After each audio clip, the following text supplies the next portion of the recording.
Welcome back to Alan world.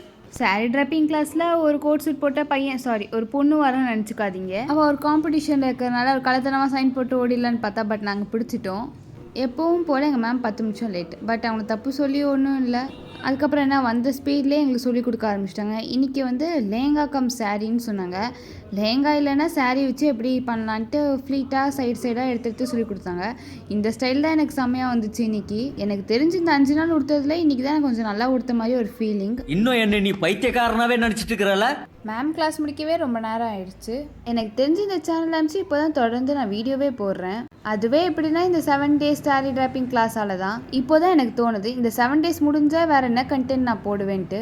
வேறு skill development course ஏறலாமா, இல்லைனா வீட்டில் வெட்டியாக இருக்கிறத விலாகாக போடலாமா? கமெண்ட் பண்ணுங்கள். கிராஃப்ட்னு ஒன்று இருக்கே, அது பண்ணுவியே, அதை போடலாம்ல வீடியோவான்னு நீங்கள் யோசிக்கலாம். ஒரு கிராஃப்ட் பண்ணவே எனக்கு அவ்வளோ நேரம் ஆகுது. அதை கஷ்டப்பட்டு போட்டால் அதுக்கு வியூஸ் கம்மியாக போகுது. அதனால தான் டபுள் மைண்டில் இருக்கேன். இப்போ எதை பண்ணலான்டா. ஆனால் கிராஃப்ட் போடுவேன், அது வேறு கதை தான். அது நீங்கள் பார்த்து தான் ஆகணும். பட் வேறு என்ன கண்டென்ட் போகலாம் இனிமேல் 7 days முடிஞ்சதுக்கப்புறம்னு சொல்லி கமெண்ட் பண்ணுங்கள். பாய். நான் இவ்வளோ பேசுனதில் ஒன்று சொல்ல மறந்துட்டேன். லேங்கா கம் சாரி ட்ராப்பிங் எப்படி இருந்துச்சுன்னு கமெண்ட் பண்ணுங்கள். பாய்.